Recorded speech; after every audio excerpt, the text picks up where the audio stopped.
it's the BAT Self-Perform Project Update. And are we going to hear from staff first? So let's hear from staff first, and then we'll have folks who want to make a comment, and I'll stand up and wave at it over here. Just remember that I do have posted for comments, be succinct, clear, short, and then one issue at a time. Some people go through a laundry list and it's hard to take notes when we do that. So just one issue at a time. One person at a time, as I said. And if we don't know, we'll get back to you. So as we take notes, we may ask your name so we can contact you, and then we'll document those in the minutes, and we'll get back to the committee, not only with the answer, but any of you who are interested will get back with you for the answer, because, we're not going to know everything. All right, so Gary, I'm turning it over to you. Okay, thank you. So what I'd like to do is just do a real high level. Can you stand, please? See right here. So what I'd like to do is just give a real quick overview of where we're at.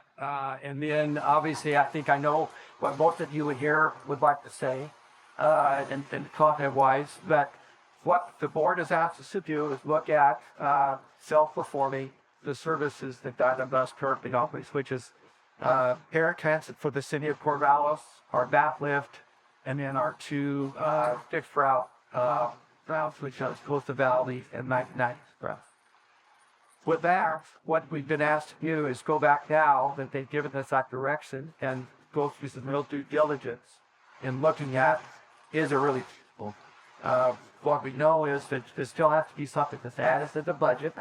The board will not do the budget for 27-29 until starting probably next spring. So between now and then, we are going to look at staffing, we're going to look at finances, we're going to look at the ED contract, all the things that we have to do to make sure that this is really going to be something that is good work. And with that, then we'll make that presentation. The board probably in April or so. In the meantime, we're also going to set up the public outreach, public engagement part of this, so that we can get your all views of this, and make sure that we're not just doing this in a vacuum. That will be done with our public involvement and information officer, and that will be forthcoming, I hope, in the next few weeks that start off with that. But by fall, I should say by the end of summer, we should have actually that kind of down, and then we're going to start filling in the blank. So I think the thing that I want to emphasize, and I know that Rick would too, that this is not a done deal, which may be something that has been said. We're still looking at going through the process and coming up with that information. So, okay. Back and just give some intro about what the project is done to date, because there are many people in this room that don't have a clue. One, that you hire council, that they make presentations to the county, board of commissioners.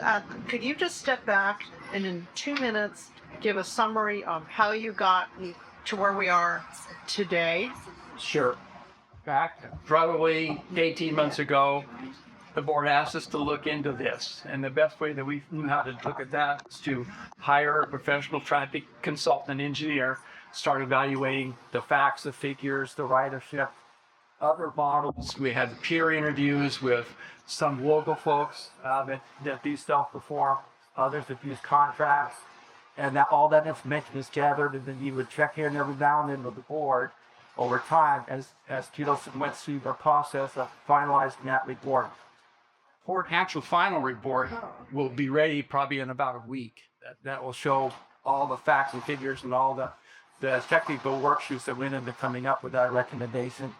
And that will be provided to everybody, so it's a public document. But all that was gathered over time, check-ins with the board, and then in early December we met and kind of gave the final report to the board, and that's when they made the decision to have staff proceed with that. I'd like to go on record and rebuttal just a little bit on this.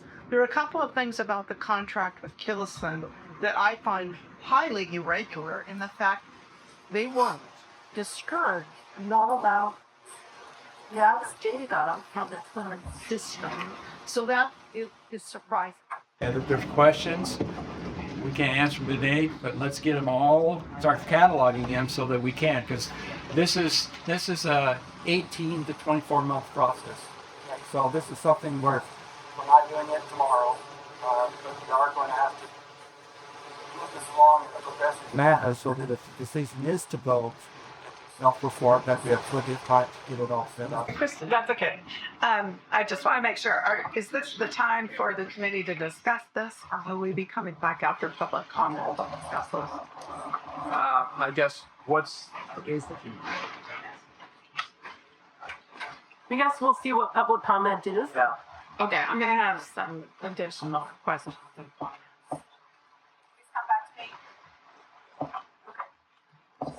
Anything else? I don't think so. I think we got a lot of raised hands, and I think if there's questions, please, if you could state your name, and then we'll try to get that done so we can make an accurate record of who's been here today and what your question or comment is. So when you say your name, we'll document what the question is, and as we said, if we don't know the answer, we'll find out and we'll get back to you. And we'll go around the room, and remember, please, appreciate it. All right, yes. Basically, We need your help. oh, that's right. My name's Don Forbes, and basic question is why?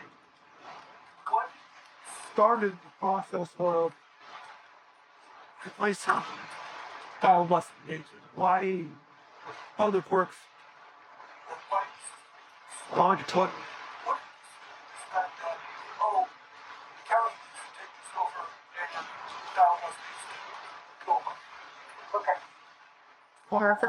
Well, I think what I would like to do is gather that and all the other questions. I'm sorry. Gather that and all the other questions, and then we'll come up with the answers to the facts and frequently asked questions, and we'll produce that so that there's one document. That's what we're working on right now. So that's why for that question, we'll get locked in. No, that this started because of certain issues that came up that we had to address this to make sure the fewer compliance. So what we'll do is we'll take your questions and step by step, if we can't answer them quickly, we'll do a fact sheet, which I thought was a really good idea, and then make sure everybody gets a copy of that to see if we can get your other questions answered. Okay, so yeah, behind me, yes. It sounds like you're unwilling to answer questions today. I mean, what you're telling us, what I'm hearing anyway, if I'm hearing correctly, is you'll take our questions, but you won't answer them today. Is that correct? Is that what you're telling us? Questions so that, again, we can work with our public information people, and then we will produce that so that that is broadcast to everybody, and we have that available. So. And also to make sure you have the correct information. Anybody else? Behind you. Right here. And now we have the Ray Wade. Yes, go ahead. Me? Yes. I'm Sally. And I'm seeing that the last Hiddleston analysis showed that it would cost almost twice as much.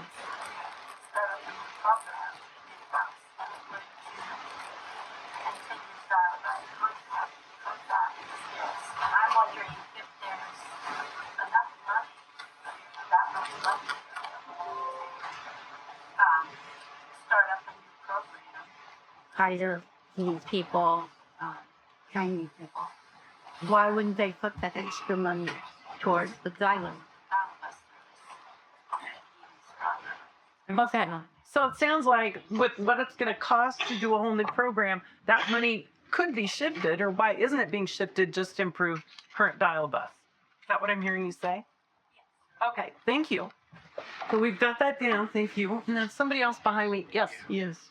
Why are you fixing something that's not broken? Dial-a-Bus has been doing this a long time. I've been riding for 6 years, and I know it's been in existence a long time. Little children, old people, broken people. Why are you right now deciding that that needs to be changed when they've perfected this system so well for all of us? Why now? And I'm going to tell you, we're going to all think the answer is money. And that's going to be an important factor in upcoming elections. So answer your questions to us really carefully because we're going to remember who pulled funding from the needy. Okay, thank you. So why are we, it sounds like, why is this expensive new effort going to happen when the dial-a-bus is working? That's not needed. Thank you. All right, anybody else as I go around the room? Well, let's do, yes. My name is Barbara Washington, and I'm frustrated because I don't know what changes are being proposed to the system, but I've come from a system in Seattle that I spent 10 years under where they pick up multiple riders along the way. They charge an exorbitant amount for each leg of the ride. And so often I would make appointments. I would get late, not late charges, no-show charges for that happening.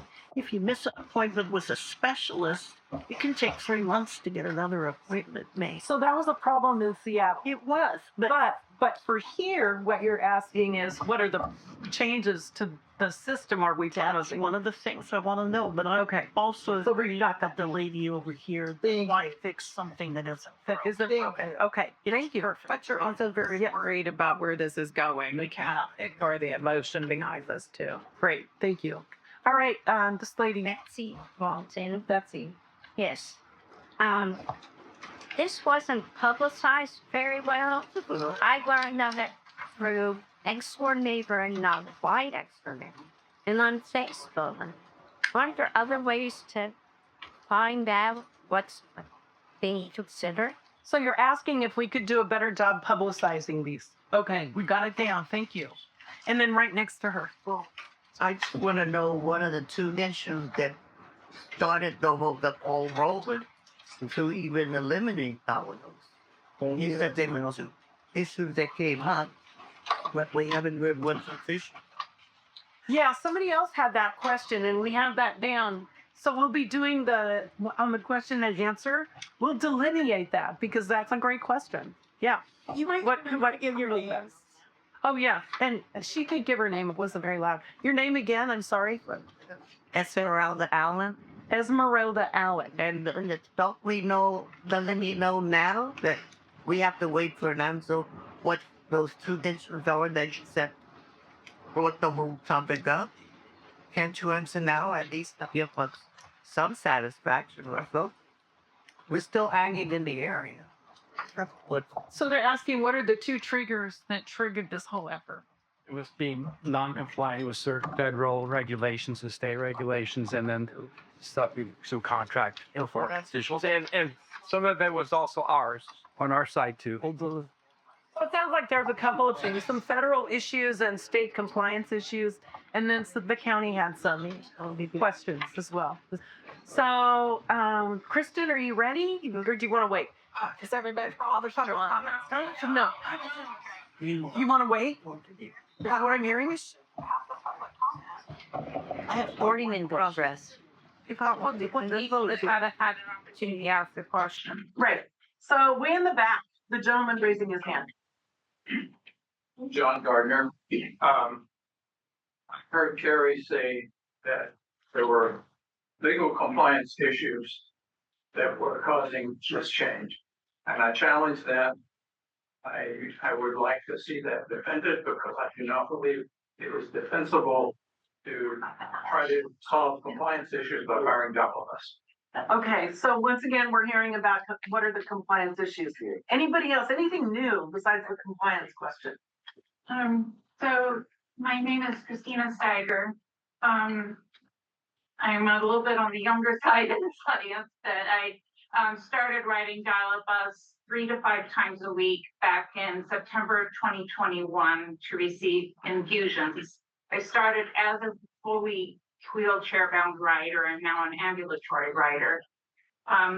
So I've had plenty of opportunity for observation of dial-up bus and how the system functions. So just based on that, had a few questions for you all. One is, given the VIA routing software experience, given that there were significant operational concerns. There were volunteer drivers who refused to continue driving.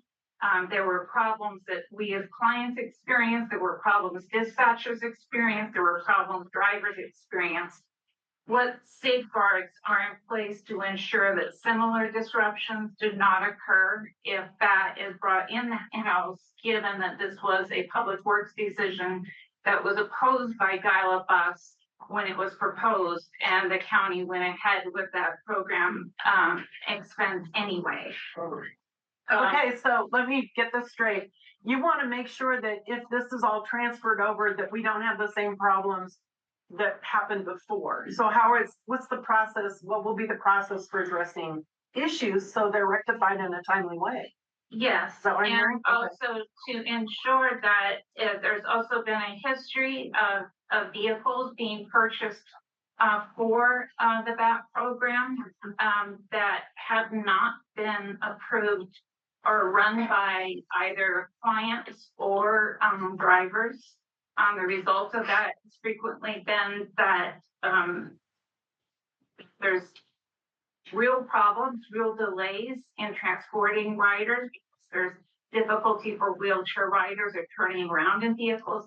Again, that's another data point for whether or not Public Works has enough experience with the disabled population to respond appropriately to concerns. Okay, got that down. Just a couple more things. So one, my next question is on the question of dispatchers and drivers. If you're eliminating the 23 staff positions, the dispatchers, the management staff, and the current drivers, how is the county going to preserve the institutional knowledge and the community trust that has been built over the last 50 years that Dial-A-Bus has been doing this job? Okay, so that's a great question. And that's one certainly worthy of making sure there's a complete answer to that. And probably more public input, it sounds like. Yes. So do you have anything else? So just my last question was, how are we defining fiscal sustainability? Does it include things like service continuity, driver retention, and stability for medically fragile riders? Or is this primarily about long-term revenue projections? And I guess finally, are the ethic and the values of Dial-A-Bus, which were focused on human contact, community, and respecting both drivers and clients with respect for their dignity, regardless of their physical capacity. How is the county going to ensure, if they take that away from Dial-A-Bus, that it would be continued in an in-house program? So it sounds like you're wondering, how is training going to happen so that those values and ethics surrounding the clients is maintained and even made better if we can? Well, it's not a matter of training. We have 23 staff, right, who currently have an understanding of how to deal with disabled clients. Those of us who have dealt with wheelchairs, those of us who know how a walker gets folded up. If a client goes into medical distress during a ride, how does all of that get dealt with? And then also, are the drivers that you're proposing hiring, do they have experience with people with disabilities, with the elderly? And are they willing to foster this sense of community that Dial-A-Bus has been so good at fostering? Okay, that's one really good thought. And I would say that it is part of training and also hiring, and how you hire, who you hire, what is the training process for that, and making sure that that is continued on, those values and that sort of atmosphere of community that's so important to anyone who uses, frankly, any kind of public transportation, but especially Dial-A-Bus. So it's important. Maybe All right, I understand that. Let me turn around, do one at a time. Okay, so we'll start here and work our way down. Yes. Nathan Haynes. My question is in regards to the timeline. Said it was going to be 18 to 24 months for this to be up and running from the county standpoint. But the dial bus contract runs out in 3 months. So what is the process? How is there going to be, how's the county going to ensure that there's no drop off in service during that 15 months, which are now in limit? Gary, do you have an answer? We're working with Dial-A-Bus right now on that. So they're negotiating with Dial-A-Bus. It just seems like it would be hard for Dial-A-Bus to say, okay, we'll do this again for you for a year, knowing you're going to access in a year. Yeah, that's under negotiations. That's a great question. Yes. Yes. Yeah, hi. My name is John Frederick. I'm the Executive Director of Stone Soup Corvallis. I've been in the position about 5 months. You probably know, but we're a nonprofit that feeds people every day of the year. And I'm mostly here just to thank Dial-A-Bus because a month and a half into my job, I called them up and said, hey, can you help get our diners to our Thanksgiving meal? And then a month later, after a successful Thanksgiving, can you come to our Christmas meal? And because of that, we served just under 200 meals both of those holidays. So if it has to be a question to write down, if the county takes this over, is the county going to provide free transportation in partnership with local nonprofits to make sure that people get where they need to go, including on holidays? Including holidays. Good. We have that question now. It's a great question. Yeah. And I want to emphasize what you're saying, community knowledge. Training's part of it, but until you have that experience, training only gets you so far. So I don't want that to be lost. So the community knowledge is valuable. Yeah. Thank you. Good. Thank you. Yeah. Standing up in the back. Mark Yeager. I just would like to encourage everyone tomorrow. The Benton County Board of Commissioners have their meeting at 9 a.m. in the Calapooya building. You should show up and start getting this out to the commissioners through public comment. There's public comment, open public comment. You have 3 minutes to say your piece. You can talk about this. They're the ones who ultimately are going to be making that decision. So tomorrow, 9 a.m. at the Calapooya building, you should show up and make your voice heard, please. Can I just point out that most of us have to schedule our rides a week in advance? Sorry about which makes it totally inaccessible for the majority of Dial-A-Bus riders. that. Okay. Okay. Thanks So for those letting who us know can. that. Those who can. Yeah. Thank you. All right. Behind me. Right over here. Wait. Thank you. Yes, your name. My name's Lisa Paula De Silva. Okay. I'm actually from Samaritan's Cancer Program. I don't use Dial-A-Bus, but I actually don't have a question, but I really want to make this comment because I'm very concerned for my patient population, all of our patients actually, because already with the dissolution of Samaritan Advantage taking away that ride line program, and IHN changing its parameter as well, a lot less people qualify for ride line. Our Benton County people are really relying on Dial-A-Bus, and I'm really concerned with people, especially those with radiation. That's 5 days a week. How are they going to get to treatment every day? And managing other types of bus systems are just not doable, and they're not affordable. Okay, thank you. That's a great comment. All right, then somebody else. She's been waiting. Yes. My name is Rita Sawyer. Rita Sawyer? Yeah. Okay. Yes, we started with Dial-A-Bus. It was all volunteers. We work with the community. We listen to what people wanted. People who volunteer volunteer to help people. And one of the things that I have seen is that the county doesn't involve the riders or the community in their decision making. So what I'm hearing you say is to make sure we do that in this process, that we really make it a community process. Yes, Okay. it needs to be done because when we were doing it, when we started it 50 years ago, everything was done by volunteers. Yes. The cars were donated. The dispatchers were volunteers. And the system was done so that it would be a community, not a corporation.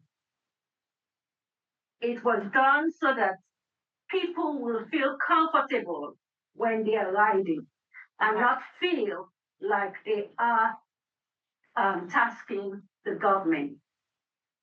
And the reform with the system is very important because some people don't even have people at home, but the drivers know that and they normally check. So if the county is going to do this,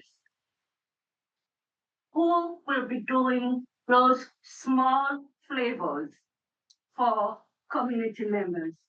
Okay, so we want to make sure we keep that one-on-one family connection. Yes. Yes, and background. So Hank, do you have another thing? Yes. Okay, one more thing. The cost that have been put on for the previous system that they were, should have gone to dial-a-bus, and the cost also that was put to do the study that was not involved with the community. What is it that the county or public works is trying to do? So what I hear you saying is you want to make sure that the public process is well publicized and that there's a fair amount or a lot of community feedback. Well, Okay. before that, I think that they should ask the community, are you having any problems? If that's the studies, you go say, let's see if the community is having any problems with transportation. Okay. Because when I called Seattle, I called Salem, I called Portland, after I found out about this, those were the studies that were done. What was done in Benton County before they hire these people? Okay, perfect. We got that down. We'll find out and document what it is. So you have some background on that. Yeah. All right, back. Yes. Person with their hand up. Yes. Her name is Marlene. I'm Marlene Massey. I'm a long-term dial-bus client who's concerned about my safety and everyone disabled person's safety.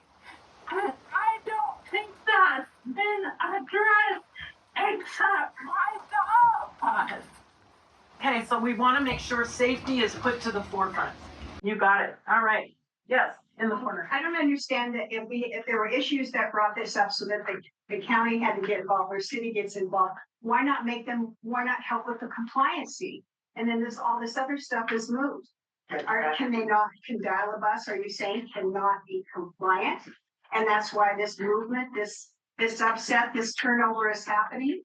That's like the question we had earlier with somebody that framed it slightly differently, but that was the question they had earlier. So I'm hearing that same worry from you. Whoever wants to take over can't help with compliancy. This is a beautiful working program. Yeah. It's not broken. Okay, fix it. But if we have to be legal in certain aspects, of course we want to. What throw the whole system out? I don't understand that. Okay, we've got that down there. Why not federal, what the feds and other folks. Might be wise to add some ticks next to how many times the question gets asked. Too. Yeah. That reflects how important it is. Yeah, because we're doing a reframing. So yes. Yes. My name is Yigal Boyster. I just want to reiterate what Christine said, that the deterioration in the service of dial-a-bus was a result of the county meddling with dial-a-bus operation. Okay, thank you. That should be noted. Okay, thank you. Right here. Yes. A request. I didn't realize when I came here that it was an advisory committee meeting. I hope that you folks who seem to be receptive to comments will meet again before another year passes, like in a month maybe or less, so that you can have some answers posted. You're not gonna give them to us in a meeting. Post the answers and let us give you input again. And I hope then what you tell the county commissioners or whoever you give it to at the county, because I don't know where your recommendations will go, but I hope those recommendations will also be posted so we can see how you have taken in our input and have passed that on to the county, and we can see what they do with it in the future. Hope they're Okay. responsible for understanding what their advisory committee recommends. Yes, thank you. Good points. All right, anybody over here? Two over here. Let's start with this lady who's seated. This, I think, is more a general comment, over comment on how I feel about, so this is a feelings kind of a thing. I look at the whole thing this way. Somebody builds a house, nice stone, strong house, nice to look at, functions perfectly, the way a perfect house should function. Next to that, there's another house. Similar look to it, got the same structure, the same solidity, except this second house has a garden, flowers, safety gates where necessary, a ramp. It makes it lovelier to look at and easier to live in. And that's my opinion from what I know of the different pictures that I get when people are talking about what the county has to offer and what Dial-A-Bus so beautifully, so generously, so easily seems to offer to everybody. I haven't talked to one, in my last comment, I haven't talked to one person who says, Dial-A-Bus, they don't treat you very well. What they say is, Dial-A-Bus, they're like heaven sent. Oh, that's so nice. Thank you. Yes, and then you have, Kevin Hanauer. I'm sorry, your name again? Kevin Hanauer. Okay. Who I don't see represented here is the hundreds of children who have special needs that Dial-A-Bus takes to school from home and home to school for every school day. And I'm wondering, is the county going to take that service on, or how is that going to continue?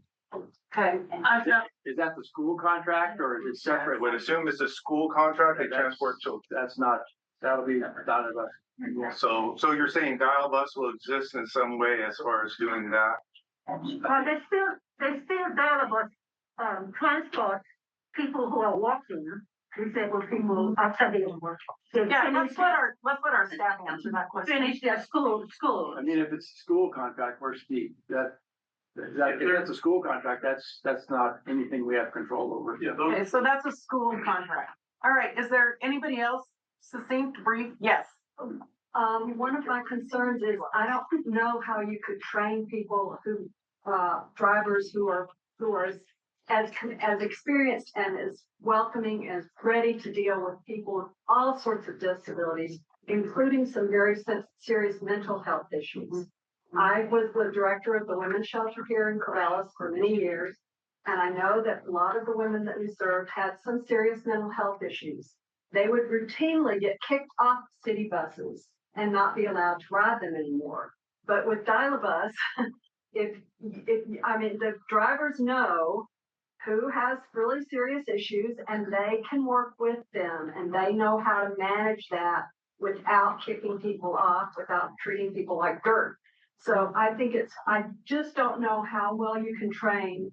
I mean, I know the city bus drivers must have some training, but they don't handle it that well. So I don't know where you're going to grab these people that are going to have enough experience with people with all sorts of disabilities, physical, mental, the whole gamut, and treat everyone with respect. Okay, good. We got it down. Thank you.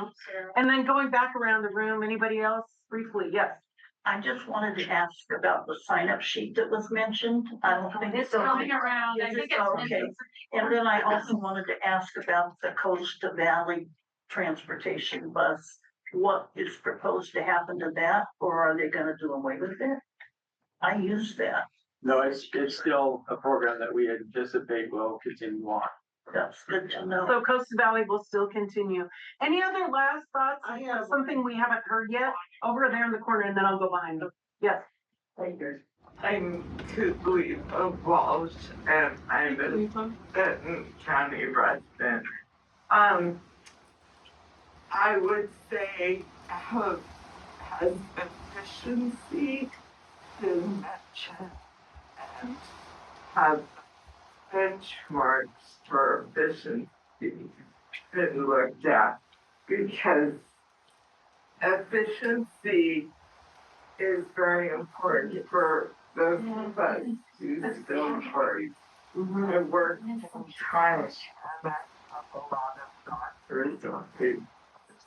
And the way child buses me now, I can efficiently still get all my work needs and all my medical payments.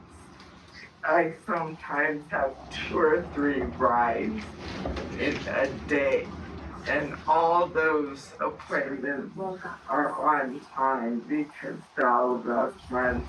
Excuse me back there, I can't hear her. So can you hang on a minute? Sorry. Thanks. So I would just say, when you look at anything, look at efficient, how efficient.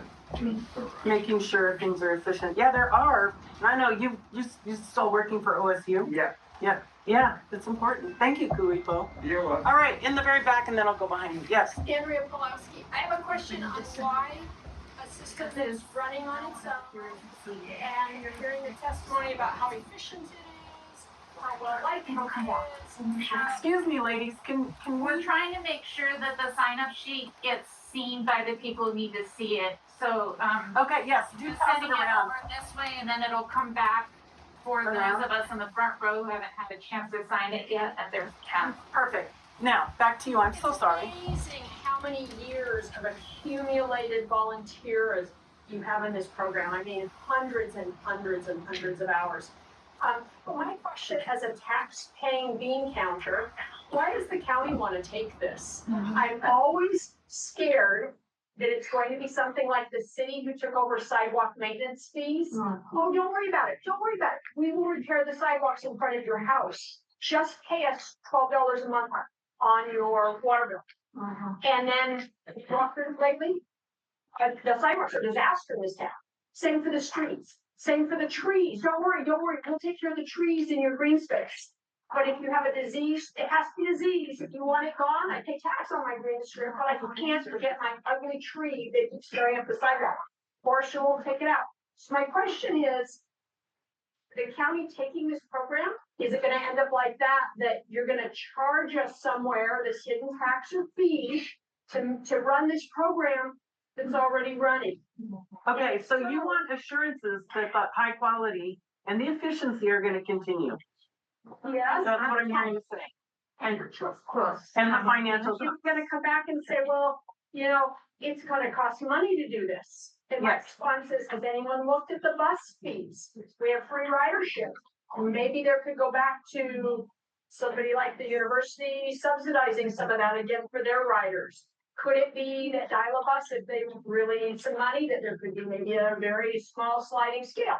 And I'm not talking full coverage of the program, but I think there's a lot of options for cooperation. So I think that collaborative piece is something that when there's public input, that should definitely be considered. I mean, I do a lot of grant writing for nonprofits, and the major funders always want to know, what are your collaborations and how are you connecting with other resources in the community? So that is a really important piece.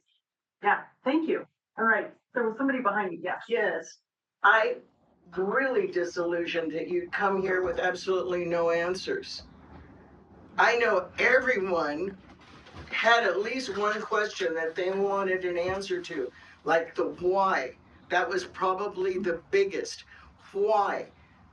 Now, the next thing that I want to ask you is, if the children are going to be safe, and God love them, they take care of a lot of little kids.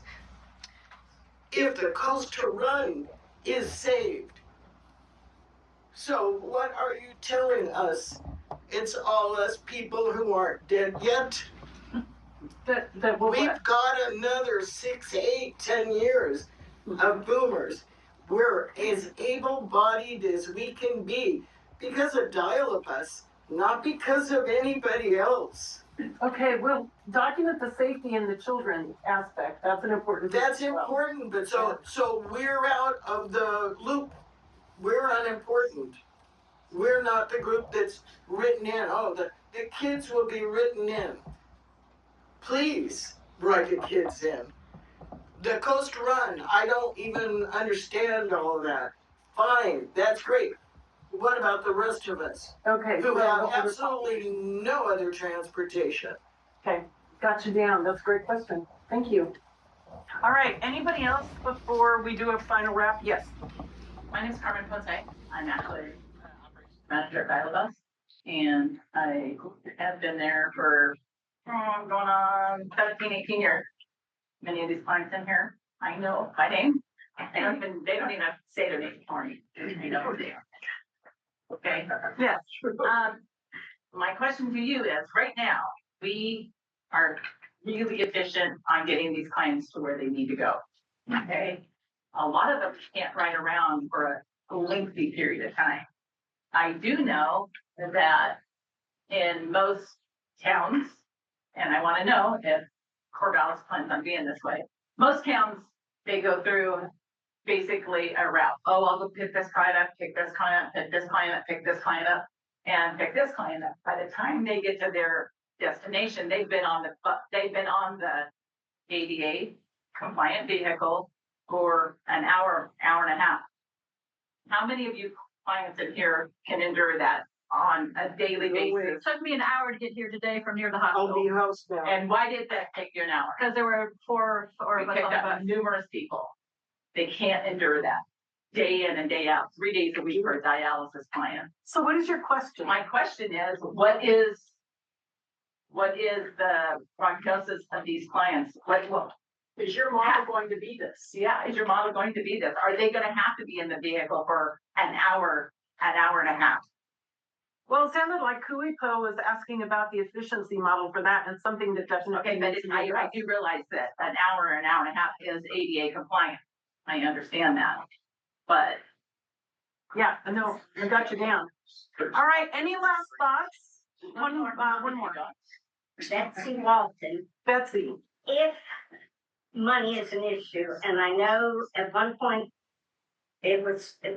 services were being charged and it was hard to manage the money. How about if we had subscriptions? I would gladly pay for a monthly subscription. So we'll make note of that, and when the public comment comes in, we'll document when people have ideas for other issues that could arise and maybe keeping things efficient and paid for. So very quickly, the two folks in the back. Are you guys going to increase services?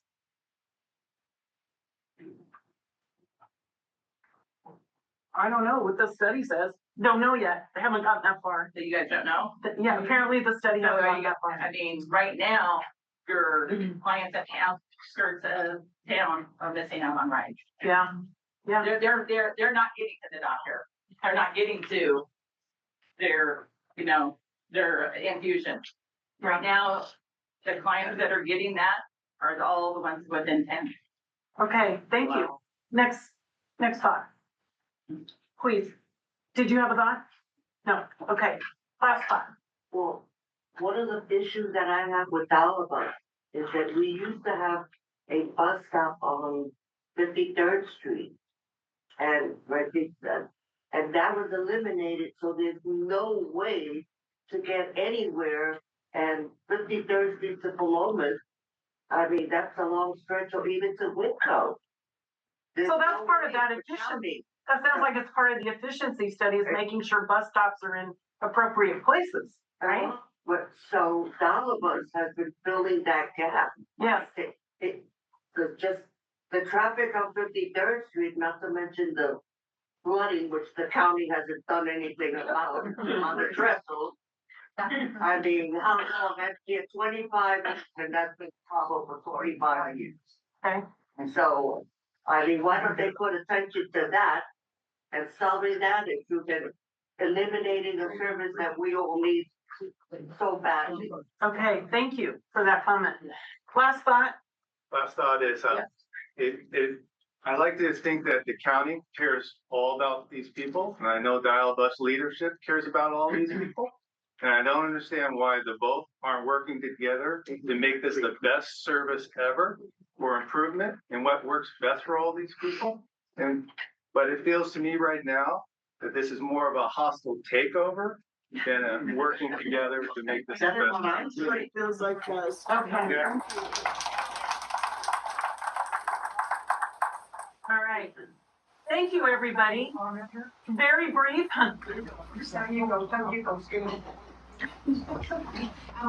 to make sure that we're talking a lot about efficiency. We're trying to put language, we're trying to revamp language, but this is about the human labyrinth of sensitivity for our community, for our neighbors, for our family members, for the people that we care about in our community. And what Dial-A-Bus does, I don't know if you can pay people to do that. Yeah. I really don't. I just want to make sure that we're still thinking about the human connection of the sensitivity of this, and going to a person's door and helping a person who is already challenged, who's already stressed, and giving them the helping hand. Isn't that the community? Yeah, I hope so. Yes. Thank you so much. It's a calling. Yeah, that's really true. All right, so I want to appreciate everyone who came today.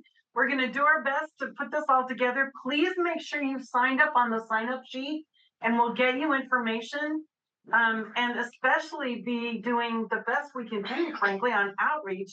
So as these public input meetings happen, y'all bring your concerns and bring your friends and neighbors that have used Dial-A-Bus. I mean, I was in a wheelchair for 5 months about 10 years ago and used Dial-A-Bus, and thank God, really, yes, I've been there. So I appreciate your comments. Thank you all for coming. This is clearly an important issue, and it's important we have, your thoughts and wishes, and especially how we value each other as neighbors. The world has become a difficult place, and I think we can do our best to appreciate each other. David, you have a thought? Well, yeah, I officially represent bicyclists and pedestrians. However, I was a volunteer driver for Dial-A-Bus for about 10 years. I left before the software change. I don't know anything about what happened there, but I have several serious questions about this whole plan. And Kittleson was the consultant for this. They've been consultants for other projects too. And I have been to meetings where they presented under other projects, and I've discovered that I can't really trust them at all. They've come up with statements that I found totally unrealistic. And I think we're going to take that into account when we make our decision. That sounds good. So take that into account. And then Kristen.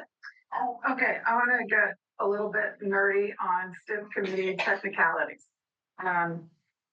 This morning I went over our November 20th, 2024 recording of our meeting. That was, just so the audience knows, a time when we prioritized recommendations to the Benton County Commissioners on what projects they should fund. The self-perform item that's on our agenda today was on that priority list. However, the meeting was rushed and we were not able to discuss the merits of that particular project. What the committee did, because we anticipated a budget shortfall, was we moved it to the bottom of the list, anticipating that the project would not be funded. It was very clear from reviewing that reporting that this committee had serious concerns about this self-perform analysis and did not at the time want it funded.